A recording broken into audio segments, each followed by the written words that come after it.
Amanda ගුරුවරයක් විදියට ළමයි අතරට යන පළවෙනි දවස අද. ඒක අමන්දාගේ පුංචි කාලේ ඉඳලා තිබුණ ආසාවක්. ඒ තවම ස්ථිර පත්වීම් ලැබිලා නෑ අමන්දාට. ගුරු පීඨයකට බැඳෙන සිසුන්ව එතුළ අවුරුදු කිහිපයක අධ්‍යාපනයෙන් පස්සේ අවුරුද්දක් පාසල් වලට දානවා ඉගැන්වීම් සඳහා පළපුරුද්ද ලබා ගන්න. ඉතින් මේ පුහුණු පළපුරුද්ද සඳහා වෙන අවුරුද්දේ ඉගැන්වීම් ආරම්භ කරන පළවෙනි දවස තමයි අද. මේ වෙනකොට අමන්දාට වයස 24ක් වුණත් ඇය තවම පාසල් යන වයසේ පුංචි කෙල්ලෙක් වගේ තමයි බැලුව බැලමට පෙනුනේ. සාරිය ඇන්දම හරි ලස්සන හොරබෝටි පෙනුමක් තිබුණා අමන්දාගේ. ඒ වගේම ඇගේ හැසිරීමත් පොඩි එකෙක්ගේ වගේම තමයි. හොරතල් වෙවි කතා කරද්දී ඇස් අතපය එහෙමේ උනේ ගුරුවරියකට ගැලපෙන විදියට නෙමෙයි කියලත් කෙනෙකුට හිතෙන්න පුළුවන් තරමටම අමන්දාගේ හැසිරීම දඟකාරයි. ඇයගේ විෂය උනේ ඉංග්‍රීසි විෂය. ඉතින් ඉංග්‍රීසි ගුරුවරියකට ගැලපෙන විදිය කියලා අමන්දාගේ හිතේ මැවිලා තිබුණ රූපයේ විදියට ඇය හැඩවුණා. ලස්සන වර්ණවත් සාරිය, නවීන විදියට සකසන ලද කොන්න මෝස්තරය, සාරියේ පැහැයට ගැලපෙන ආභරණ සහ මේකප් නිසා අමන්දා පාසල තුල කැපී පෙනුණා. වයසින් මුහුකුරා ගිය ගුරුවරියන් නම් අමන්දා නැති තැන ඇයගේ දඟකාර හැසිරීම විවේචනය කරා තමයි. හැබැයි පිරිමි ගුරුවරුන් වගේම තරුණ ගුරුවරියන් අතර ඇය ජනප්‍රිය චරිතයක් වුණා. අමන්දාට ලැබුණ පන්ති අතර උසස් පෙළ පන්ති කිහිපයකුත් තිබුණා. ඉතින් උසස් පෙළ සිසුන් අතර නම් අමන්දා හොඳටම ජනප්‍රිය වුණේ ඇයගේ ලාබාල පෙනුම නිසාමයි. අමන්දා ඉගැන්වීම් කරන අතරතුර ළමුන්ගේ පෞද්ගලික තොරතුරු කතා බහ කරන එකත් ඇයගේ පුරුද්දක් වුණා. ඉතින් සමහර සිසුවියන් ඇයට බෙහෙවින් සමීප සහ ලෙන්ගතු වුණේ වෙනත් ගුරුවරියන්ගෙන් දැනෙන දුරස් බව අමන්දාගෙන් නොදැනුණු නිසායි. මේ අතරේ තමයි අමන්දාගේ පාසලේ නිවාසාන්තර ක්‍රීඩා උත්සවය පටන් ගන්නේ. ඉගෙනීමේ වැඩ නැවතිලා සිසුන් සහ ගුරුවරු ක්‍රීඩා පිටියට යනවා. සිසුන්ව නිවාස 4කට බෙදා ඒ නිවාසවලට සමසේ ගුරුවරුන් බෙදා දෙනවා. අමන්දා අයත් වන නිවාසයේ පරවි නිවාසයයි. ඉතින් මේ පරවි නිවාසයේ නායකයා වන්නේ උසස් පෙළ වාණිජ පන්තියේ ඉගෙන ගන්නා තේජාන් සිසුවයි. ඉතාම කඩවසම් පෙනුමක් ඇති තේජාන් ඇඟපතින් ලොකු සිසුවෙක්. ඉගෙනීමට දක්ෂ තේජාන් පාසලේ ප්‍රධාන ශිෂ්‍ය නායකයාට වන්නේ පාසල තුල කැපී පෙනෙන චරිතයක් වෙමින්. තේජාන්ගේ පියා ප්‍රදේශයේ නම ගිය ව්‍යාපාරිකයෙක්. නිවාසයේ වැඩ කටයුතු සංවිධානය කිරීමේදී අමන්දාට සහ තේජාන්ට නිතර සමීපව වැඩ කරන්නට වෙනවා. මැඩම් මේ අද හවස අපි නම් නවතිනවා ස්කූල් ටයිම් එකෙන් පස්සේ හවුස් එක හදන වැඩේ ප්ලෑන් කරන්න. මැඩම්ටත් ඉන්න පුළුවන්ද? දවසක් තේජාන් එහෙම අහනවා. මමත් ඉන්නම් තේජාන්. වෙන කවුද ටීචර්ස්ලා ඉන්නේ? අමන්දා එකවරම කැමැත්ත පළ කරනවා. ටීචර්ස්ලා නම් කවුරුත් නැති වෙයි මැඩම්. අපි කොල්ලෝ ටිකක් තමයි ඉන්නේ. මැඩම් ඉන්නකෝ. මම මැඩම්ම ගෙදරටම ගිහින් දාන්නම්. ඉතින් අමන්දා එදා පාසල අවසන් වීමෙන් පසු පාසලේ රැඳී සිටිනවා. අනිත් නිවාසවල දරුවනුත් සහ ගුරුවරුන් කිහිප දෙනෙකුත් ක්‍රීඩා පිටියේ රැඳී සිටිනවා. Thanks madam. අමන්දා ඉන්න තැනට තේජාන් එන්නේ එහෙම කියමින්. ඒ ඇයි? මමත් හරි ආසයි තේජාන් මේ වැඩවලට. අමන්දා හිනහෙනවා. මැඩම් තවම චූටි කෙල්ලෙක් වගේනේ. ටීචර් කෙනෙක් කියලා කියන්නත් බෑ. තේජාන් එහෙම කිව්වම අමන්දා දඟකාර විදියට හිනහෙන්නේ තේජාන්ට ඇද කරමින්. මැඩම් ඇත්තටම කොල්ලෙක් එහෙම නැද්ද? ඉගැන්වීම් අතරතුර විහිළු දහළු ඕපදූප වැනි දේ කතා බහ කිරීම අමන්දා සහ සිසුන් අතර සාමාන්‍ය දෙයක්. ඉතින් අනික් ගුරුවරුන් සහ දරුවන් අතර ඇති දුරස් බව අමන්දා සහ දරුවන් අතර තිබුණේ නෑ. ඉතින් මේ වගේ ප්‍රශ්න සිසුන් බය නැතුව අමන්දාගෙන් ඇහුවා. කොල්ලෙක් නෙමෙයි තේජාන්. මම මැරි කරලා ඉන්නේ. මට හස්බන්ඩ් කෙනෙක් ඉන්නවා. ඒත් ඒක මට එළිය කියන්න බෑ. අපිට දැම්ම මැරි කරන්න තහනම්නේ තේජාන්. ඒත් අපි රට යන්න ෆයිල් බාර දෙන්න හින්දා මැරි කරලා තියෙන්නේ. අමන්දා කියවන් ගියා. තේජාන්ගේ මුහුණ වෙනස් වෙන හැටි අමන්දා දැක්කා. මොකද තේජාන්? අමන්දා ඇහුවේ කුතුහලයෙන්. මම හවස් වෙලා මෙසේජ් එකක් දාන්නම් මැඩම්. මම බොන්න දෙයක් අරන් එන්නම්. ඉන්නකෝ. තේජාන් එහෙම කියලා නැගිටලා ගියා. එදා හවස වැඩ ඉවර වෙලා තේජාන්ව එක යන්න ගෙදරින් එවලා තිබ්බ වාහනේම අමන්දාව එයාගේ පෝටිමට ඇරලුවා. ඒත් තේජාන් ඇස් හැංගුවා අමන්දාගෙන්. අමන්දාට රට යන්න අදහසක් තිබුණා. ඉතින් මේ ලියවලිවලට ඕන කරන නිසා අමන්දා අවුරුදු 18 වෙනකොටම කසාද බැන්දා. පාසල් යන කාලයේම තිබුණ ප්‍රේම සම්බන්ධයකින් තමයි මේ විවාහය සිදු වුණේ. නමුත් මේ විවාහයේ රහසක් විදියට තමයි තිබුණේ හැම විටම. අමන්දාගේ රැකියාවට විවාහයේ බලපාන නිසා එය හැම විටම රහසක්ව තියාගන්න අමන්දා සහ සැමියා එකඟ වෙලා හිටියේ. අමන්දාගේ සැමියා හිටියේ පිටරට. නමුත් තවම අමන්දාව එහෙට ගෙන්වා ගන්න ඔහුට හැකියාව තිබුණේ නෑ. බෝඩින් කාමරයට ඇවිත් ඇඳට වැටුණ අමන්දාට මතක් වුණා තමන්ගේ කසාදය ගැන කිව්ව වෙලාවේ තේජාන්ගේ මූණේ උන වෙනස. දෙවරක් නොසිතාම අමන්දා ගත්තා තේජාන්ට ඇමතුමක්. දෙවරක්ම කෝල් කරත් තේජාන් ආන්සර් කරේ නෑ. ටිකකින් අමන්දාගේ WhatsApp එකට තේජාන් මැසේජ් එකක් එව්වා. මට දුකයි මැඩම්. තේජාන් ලියා එවා තිබුණා. ඇයි තේජාන්? මොකද උනේ? ගන්න මට කෝල් එකක්. අමන්දා ලියා යවුවා. එවිටම තේජාන් ඇමතුමක් ගත්තා. මොකද තේජාන් උනේ? අමන්දා එකවරම ඇහුවා. මැඩම්, මම හුඟක් තනි වුණ කෙනෙක්. මගේ ගැන හොයන්න බලන්න කවුරුත් නෑ. මම කාට හරි ලං වෙන්න හදනකොටම මට ඒ කෙනා නැති වෙලා යනවා. ඇයි මැඩම් එහෙම වෙන්නේ? තේජාන් කියෙව්වා. තනි වෙලා කියන්නේ ඇයි තේජාන්? අම්මා තාත්තා ඉන්නවා ඔයාට, යාළුවෝ ඉන්නවා. අනික හොයන්න කෙනෙක් නෑ කියන්නේ ඇයි? ඔයාට ගෙදරින් දෙන සැප සම්පත් ඔයාගේ යාළුවෝ කාටවත් තියෙනවද? බලන්නකෝ ඔයා කොච්චර වාසනාවන්තද කියලා අමන්දා කිව්වා. ගෙවල් වාහන සල්ලි තිබුණා කියලා වාසනාවන්ත වෙන්නේ නෑ මැඩම්. අපේ අම්මට එයාගේ චැරිටි වැඩ තමයි මුළු ජීවිතේම. තාත්තට එයාගේ බිස්නස් තමයි මුළු ජීවිතේම. දන්නවද මැඩම්, අපේ ගේ තට්ටු 3ක ගියා.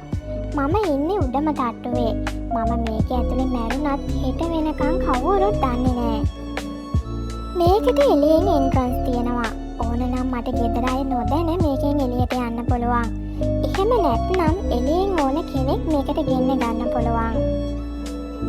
කෑම ඕන වුණොත් පහළට ගිහින් කන්න පුළුවන්. නැත්නම් කෝල් කරලා උඩට ගෙන්න ගන්නත් පුළුවන්.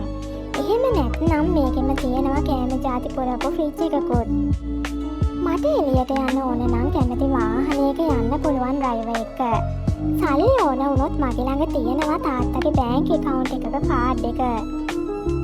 මේ මොනවා තිබුණත් මම තනි වෙලා මැඩම්. මම කාට හරි ආදරේ කරොත් නම් වුණොත් එයත් මට නැති වෙනවා. තේජාන් දුකින් කියවන් ගියා. අනේ තේජාන් ඔයත් මං වගේමයිනේ. අමන්දා කිව්වා. ඒ ඇයි මැඩම් එහෙම කියන්නේ? තේජාන් උනන්දුවෙන් ඇහුවා. මමත් තනි වෙලා ඉන්නේ තේජාන්. මට ඔයාට වගේ සල්ලි නෑ. ඒත් මගේ ගැන හොයන්නත් කවුරුත් නෑ තේජාන්. අමන්දා දුකින් කිව්වා. ඇයි මැඩම්ගේ හස්බන්ඩ් ඉන්නේ? තේජාන් නෝකාඩු හඬකින් කිව්වා. එයා ලංකාවේ නෑ තේජාන්. අමන්දා කිව්වා. ඒකත් එහෙමද? තේජාන්ගේ හඬේ තිබුණේ උද්‍යෝගයක්. ඔයාට ඕන වෙලාවක එළියට යන්න පුළුවන් කිව්වා නේද තේජාන්? අමන්දා ඇහුවා. ඔව් මැඩම්. ඕන නම් ගෙදරට කියලා යන්නත් පුළුවන් වාහනයක. නැත්තම් හොරෙන්ම යන්නත් පුළුවන්. එහෙම යන්නේ මම යන්නේ මගේ පුටාරකේ තමයි. තේජාන් කිව්වේ හිනහෙමින්. ඔයා එන්නකෝ තේජාන් මෙහෙ. මටත් හරි පාළුයි. අමන්දා කිව්වා. දැන්ද මැඩම්? තේජාන් සතුටින් ඇහුවා. හා පුළුවන් නම් දැන් එන්න. දැන් බැරි නම් වෙන දවසක එන්න. අමන්දා කිව්වේ සතුටින්. තේජාන්ගේ කටවසම් බව ළඟ අමන්දාගේ හිත හෙල්ලිලා තිබුණ මේ වෙද්දී. මම දැන් එන්නම්කෝ. ඒත් බෝඩිමේ අය බලයි නේද මම කවුද කියලා? තේජාන් ඇහුවේ හිතට දැනුණ බය හින්දාමයි. ඔව් තේජාන්, ඔයා එනවා නම් රෑ 9න් පස්සේ එන්න. ගෙදර අය 9 වෙද්දී යාළගේ පැත්තේ දොරවල් වහලා ලයිට් නිවනවා. එතකොට ඔයා ආවට කාටවත් පේන්නේ නෑ. මතකයි නේද අර මහපාරෙන් හරවනකොටම තිබුණ කොළ පාට තාප්පේ? අන්න ඒ තාප්පේ ඉවර වෙන කෙළවරෙන් බයිසිකලේ හේතු කරලා ඒ ටික පයින් එන්න. මම ජනේලේ ඇරලා තියන්නම්. ඔයා ජනේලෙන් එන්න කාමරේට. මේ බෝඩිමේ මාමා අපේ අම්මගේ මල්ලි කෙනෙක්. ඉතින් පිරිමි ළමයෙක් රැට එද්දී ඒක හොඳ නෑනේ. අමන්දා කිව්වා. හරි මැඩම්, මම පාර ළඟට ඇවිත් කෝල් එකක් ගන්නම්. එහෙම කියපු තේජාන් සතුටින් දිව්ව බාත්රූම් එකට. නාගෙන ලස්සන ඇඳුමක් දාගත්ත තේජාන් ෆ්‍රිජ් එක ඇරලා බැලුවා මන්දට අරන් යන්න දෙයක් තියෙනවද කියලා. ඒකේ තිබුණ චීස් පෙට්ටියකුයි චොකලට් එකකුයි බෑග් එකට දාගත්ත තේජාන් සතුටින් පිටත් වුණා. මගදී සුපර් මාකට් එකට ගිය තේජාන් පළතුරු ටිකකුත් ගත්තා අමන්දාට අරන් යන්න. ඉතින් තේජාන් හරියටම 9 වෙද්දී අමන්දාගේ බෝඩිම ළඟ. අමන්දාට කතා කරලා කිව්වම අමන්දා කිව්වා තේජාන්ට එන්න ඕන ක්‍රමය. ඉතින් අමන්දා කිව්ව විදියට බයිසිකලේ මග දාපු තේජාන් ජනේලෙන් ආවා අමන්දාගේ කාමරයට. ඔහොම ඉන්න, මම ෆිල්ම් එකක් දාන්නම් ටිකක් සද්ද වැඩි කරලා. එතකොට අපි කතා කරන සද්දේ එහා පැත්තට ඇහෙන්නේ නෑ. එහෙම කියපු අමන්දා තමන්ගේ ලැප් එක ඔන් කරලා ෆිල්ම් එකක් දැම්මා. ඉඳ ගන්න තේජාන්, සැප පහසුව නම් නෑ ගොඩක්. ඒ තියෙන විදියකට බලලා තමන්ගේ තැනක වගේ ඉන්න සැහැල්ලුවෙන්. අමන්දා එහෙම කියද්දි තේජාන් hina වුණා. කොට්ටම කොට කලිසමකට චූටි ටී-ෂර්ට් එකක් ඇඳගෙන හිටිය අමන්දා ඉස්කෝලේ යන චූටි කෙල්ලෙක් වගේ පෙනුනේ. අමන්දා ළඟටම ආව තේජාන් එයාගේ අතේ තිබුණ බෑග් ටික දුන්නා.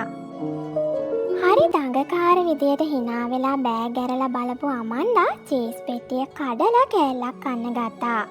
තේජාන් hina වෙවි ඇඳෙන් වාඩි වුණාම අමන්දාත් ඒ ළඟින්ම වාඩි වුණා. චීස් කෑල්ලේ අවසාන කොටස තොල්වල තද කරගෙන කොලේ විසි කරපු අමන්දා දිහා බලන් හිටිය තේජාන් කෝ මට දෙන්නේ නැද්ද කියලා අමන්දාගේ කන ළඟටම ලං වෙලා ඇහුවා. තොල්වලට තද කරන් හිටිය චීස් කෑල්ල තොල් එක්කම තේජාන් පැත්තට දික් කරපු අමන්දා හිසෙන් සහ ඇස් වලින් තේජාන්ට ඒක කන්න කිව්වා. තප්පර කිහිපයක් ඒ දිහා බලාගෙන හිටිය තේජාන් හිමීට අමන්දාට ලං වෙලා චීස් එක්කම අමන්දාගේ තොල් දෙක තමන්ගේ තොල් වලට මැදි කරගත්තා. හරිම හිමීට ලස්සනට තේජාන් තමන්ගේ තොල් උරද්දී අමන්දාට හිතුනේ තමන් පාවෙනවා වගේ හැඟීමක්. අමන්දා ඇස් දෙක පියාගෙන එහෙමම හිමීට ඇඳේ දිග ඇදුනා. අමන්දාගේ තොල් තමන්ගේ තොල් වලින් අල්ලගෙන හිටිය තේජානුත් අමන්දාගේ ඇඟ උඩින් දිග ඇදුනේ කලින් කිසිවක් නොකියම ශරීරාංග වලින් කතා කරමින්. රටින් පිට වෙන්න කලින් තමන්ගේ සැමියා එක්ක කායික සම්බන්ධතාවයක් පැවැත්වුවා වුණත් අමන්දායේ හැමදාකම වේදනාවෙන් නැඹරුණා. කායික සම්බන්ධය කියන්නේ වේදනාත්මක අත්දැකීමක් විතරයි කියලා හිතන තරමටම අමන්දායේ බැඳීමෙන් දුක් විඳා. අමන්දාගේ සැමියා යුවින් තම බිරිඳගේ හැඟීම් ගැන සිතුව කෙනෙක් නෙමෙයි. ඔහු නිතරම දඩිපිඩේ තම හැඟීම් පමණක් තෘප්තිමත් කරගත් අයෙක්. ඉතින් ඔහු සමග ගත කළ දවස් වලින් අමන්දා සතුටක් ලබා නැහැ කවදාවත්. නමුත් අමන්දා ජීවිතයේ එක් දවසක් කායික තෘප්තිය උපරිමයෙන් විඳ තිබුණා. ඒ ඉතාම හදිසියෙන් හඳුනාගත් එක් පිරිමියෙක් සමග ගත කළ හෝරා කිහිපයක් නිසයි. එය එදිනට පමණක් සීමා වුණ සිදුවීමක් වුණත් ඒ මතකය අදටත් අමන්දාගේ සිතේ සහ ගතේ තිබුණා. තේජාන් තමන්ගේ තොල් සිපගන්නා විදියෙන් අමන්දා තේරුම් ගත්තා. තේජාන් කියන්නේ ඉතාම ඉවසිල්ලෙන් සියල්ල විඳගන්න කැමති කෙනෙක් විය යුතු බව. ඉතින් හෝරාවක් දෙකක් ගත වුණේ අමන්දාගේ දිවියේ සතුටුම දවස ලෙසට ඒ දිනේ එක් කරමින්. තේජාන් මේ දේවල් වලට ආධුනික වුණත් චිත්‍රපට බැලීම තුළින් ඔහු හුඟක් දේ දැන සිටියා. ඒ වගේම අමන්දාට අවශ්‍ය සියල්ල ඇය තේජාන්ගෙන් කරවා ගත්තේ තේජාන්ගේ ආධුනික බව නිසාමයි. තේජාන් හරි සතුටින් අමන්දා කියූ සියල්ලම කරමින් අමන්දාව සතුටු කරා. ඉතින් එදායින් පසු පාසලේදී ගුරුතුමියත් සිසුවාත් වුණාට පාසලෙන් පිට අමන්දා තේජානුත් පෙම්වතුන් බවට පත් වුණා. පාසලේදී ඔවුන්ගේ ඇස් කතා කරා. නමුත් පාසලේදී අනවශ්‍ය ලෙන්ගතුකම් තබා නොගන්නට දෙදෙනාම එකඟ වුණේ අවදානමක් ගත නොහැකි නිසායි. තේජාන් හැම දවසකම වගේ රාත්‍රියට අමන්දාව හොයාගෙන ඇයගේ බෝඩිමට ආවා. ඔවුන්නේ හැම දවසකම කායිකව එකතු වුණා. තේජාන් අලුත් ක්‍රම සොයමින් අමන්දාව සතුටු කිරීමට නිතරම කටයුතු කරා. අමන්දාගේ සිත දිනෙන් දිනම තේජාන් වෙත බැඳුනේ තමන් විවාහක බව පවා අමතක කර දමමින්. බබී, අපිට දවස් කීපයක් මෙහෙම මීට් වෙන්න බැරි වෙයි. හෙට අපේ අම්මා එනවා මෙහෙ. දවස් දෙක තුනක් ඉඳී. අමන්දා කියද්දි තේජාන් ගැස්සුණා. අනේ ඉස්කෝලෙත් නිමාඩු මේ දවස් දෙක තුනම. මට බෑ ඔයා නොදැක ඉන්න. ඔයා එන්න එහෙනම් එළියට කොහොම හරි. අපි කොහේ හරි යමු. තේජාන් හිතුවක්කාර විදියට කිව්වා. හරි. එහෙනම් හෙට නෙමෙයි අනිද්දා මම එන්නම්. ඒත් අපිට එකට ගමන් යන්න බෑනේ බබී. අපිව කවුරු හරි දැක්කොත්. අමන්දා ටිකක් කල්පනා කරලා එහෙමත් කිව්වා. හරි. අපි මෙහෙම කරමු. ඔයා සාරියකුත් ඇඳන් ගෙදරින් එන්න ඉස්කෝලේ යනවා කියලා. බෑග් එකේ කැෂුවල් ඇඳුමක් දාගෙන ඉන්න. ඒ කරලා බස් එකක නැගලා පරිස්සමෙන් පේරාදෙනි පාක් එකට එන්න. එහෙ වොෂ්රූම් එකකට ගිහින් සාරියක ගලවලා කැෂුවල් දාගන්න. කැෂුවල් ඉද්දි ඔයා චූටි කෙල්ලෙක් වගේනේ. එතකොට දකින්න කෙනෙකුට සැකයක් හිතෙන්නේත් නෑ. ඊට පස්සේ කොහේ හරි තැනක වාඩි වෙලා මට කෝල් කරන්න. මම එතනට එන්නම්. තේජාන්ගේ සැලැස්මට අනුව එදා අමන්දා එහෙමයි කරේ. සාරියක් ඇඳගෙන ගෙදරින් ගිහින් සාරිය බෑග් එකට දාගෙන තේජාන් එක දවසම ගත කරලා නැවත සාරිය ඇඳගෙන හවස ගෙදර ආවා. ඉතින් ඒ වගේ ෆිල්ම් බලන්න, පාක් යන්න, බීච් යන්න එහෙම අමන්දයි තේජානුයි පෙළඹුණා. කොන්න මෝස්තරය වෙනස් කරලා සංග්ලාස් එකක් එහෙම දාලා ඉන්න අමන්දාව කාටවත් අඳුරගන්න බෑ කියලා මේ දෙන්න හිතුවා. එක දවසක් තේජාන් ගොඩක් අසනීප වුණා. උණ ගැනිලා කන්න බොන්නවත් බැරුව ගියා. තේජාන්ගේ අම්මා ඒ දවස්වල ලංකාවේ හිටියෙත් නෑ. ඉතින් තේජාන් තනියම අසනීපයත් එක්ක දුක් විඳින එක බලන් ඉන්න බැරිව අමන්දා ගියා හැමෝටම හොරෙන් තේජාන් ළඟ ගෙදර. නිවසට පිටින් තියෙන පඩිපෙළ දෙකේ හොරෙන්ම උඩට එන හැටි තේජාන් කියලා දුන්නා අමන්දාට. ඉතින් ඇයි ඒ විදියට ගියා ඒ ගේ ඇතුළට. තේජාන්ට කෑම එහෙම හදලා දීලා කවලා ඔහු සමග දවස මේ නිවසේ ගත කරාය. තේජාන් අසනීපෙන් හිටියත් එදිනත් කායික සම්බන්ධයක් සිද්ධ වුණා මේ දෙන්න අතර. ඇත්තටම තේජාන් කායිකව ඇබ්බැහි වෙලා හිටියේ මේ වෙද්දී අමන්දාට. ඇය දෙන සතුට තේජාන්ට පිස්සු වැටුවා. ඒ මොන දේ වුණත් තේජාන් හොඳින් ඉගෙන ගත්තා. ඔහුගේ එකම ඉලක්කය වුණේ විදෙස් රටක විශ්වවිද්‍යාලයකට ඇතුළත් ඉගෙන ගැනීම. ඉතින් ඒ සඳහා උසස් පෙළ හොඳින් සමත් වීම අවශ්‍ය බව ඔහු දැන සිටියා. එසේ සමත් වීමෙන් පසු පමණක් පියා ඔහු විදෙස් රටකට යවන බව ඔහු දැන සිටියා. පුතා, මම ඔයාව පිට රටකට යවලා උගන්වනවා. ඒකට කීයක් වියදම් වුණත් මට කමක් නෑ. හැබැයි ඔයා ලංකාවේ ඉස්කෝලවල තියෙන විභාග දෙක හොඳින් පාස් වෙන්න ඕන බේස්ට් රිසල්ට්ස් අරගෙන. එහෙම කරොත් විතරයි ඔයාට ලංකාවෙන් පිට හොඳම රටක යුනිවර්සිටි එකකට යන්න මම සල්ලි වියදම් කරන්නේ. තේජාන් පොඩිදා ඉඳලම තාත්තා කිව්වේ එහෙම. ඉතින් තේජාන් මහන්සි වෙලා පාඩම් කරා. විභාගය ලං වෙනකොට දිනපතා අමන්දා ළඟට යන්න තේජාන්ට කාලය තිබුණේ නෑ. සතියට දවසක් හෝ දෙකක් අමන්දා හොයන්න යන තේජාන් කායික සතුට ලබා ඉක්මනින් ආපහු එන්නේ පාඩම් වැඩ තියෙන නිසායි. ඒ දින ටිකේම අමන්දා හිටියේ සංකාවෙන්. විභාගය අවසන් වීමෙන් පසු නැවත මේ දෙන්න සුපුරුදු පෙම් සුවේ විඳීම ආරම්භ කරා. දිනක් හදිසියෙන් ව්‍යාපාර වැඩකට කෙනෙක් මුණ ගැහෙන්න යන තේජාන්ගේ පියා මේ දෙන්නව දකිනවා. එදින අමන්දා තේජානුත් ෆිල්ම් එකක් බලන්නට හිතන් මුණ ගැහුණත් හදිසියෙන්ම සැලසුම වෙනස් කර ගෙස්ට් හවුස් එකට යනවා. පැය කිහිපයක් ප්‍රේමයෙන් වෙලී සිටින මේ දෙන්න එතනින් එළියට එනකොට තමයි තේජාන්ගේ තාත්තා මේ දෙන්නව දකින්නේ. නමුත් වෙනත් පියවරුන් වගේ තේජාන්ගේ පියා කලබල වෙලා එතන ප්‍රශ්න ඇති කරේ නෑ. රියදුරාට කතා කරලා සල්ලි දුන්නා. දයාපාල අර පේනව නේද චූටි මහත්තයා එක්ක යන කෙල්ල. ඒ කෙල්ල පස්සෙන් ගිහින් ඉන්න තැන බලා ගන්නවා. මම වෙහිකල් එක අරන් යන්න. තමුසෙ ත්‍රිවීල් එකක යනවා. ඉතින් රියදුරා ඒ කියපු විදියටම අමන්දා පසුපස ගොස් ඉන්න තැන බලාගත්තා. එතනින් දවස් 3කට පස්සේ දවසේ තේජාන්ගේ තාත්තා ගියා අමන්දාව හොයාගෙන. මිස් අමන්දා මට ටිකක් කතා කරන්න පුළුවන්ද? අමන්දාගේ හිත ගැසිලා ගියා තේජාන්ගේ තාත්තව දැකලා. ඒත් ඇය සාමාන්‍ය විදියට hina වෙලා කතා කරන්න උත්සාහ කරා. ඔව් මිස්ටර් රන්දෙනිය පුළුවන්. අපි යමු අර ගාඩන් බෙන්ච් එකට. එහෙම කියපු අමන්දා මිදුල තිබුණ බංකුව පැත්තට ගියේ කතා කරන දේ ගැන හිතට දැනුණ බය හින්දායි. මම ඇත්තටම ආවේ සතුටු සාමීචි කතා බහකට නෙමෙයි. මම තමුන් ගැන සේරම විස්තර හොයාගෙන මේ ආවේ. මගේ කොල්ලා තාම පොඩි එකෙක්. ඉතින් කසාදෙකුත් බැඳලා ඉන්න තමුන්ට ගැලපෙන වැඩක්ද මේ කරන්න කියලා හිතලා බලනවා හොඳයි. අනිත් එක තමයි තමුන් මේ ලෝකේ තියෙන වටිනාම වෘත්තීය විදියට සැලකෙන ගුරු වෘත්තීය කරන කෙනෙක්. ඉතින් Tamanගේ ගෝලයෙක්ව මෙහෙම ජරා දේවල් වලට පොළඹ ගන්න ලැජ්ජ නැද්ද? කරුණා කරලා මම මේ කියන දේ අහගන්නවා.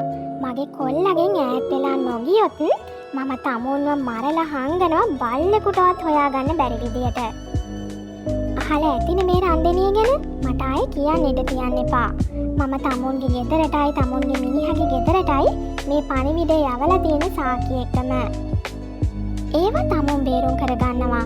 මම මගේ එකා ගැන බලා ගන්නම්.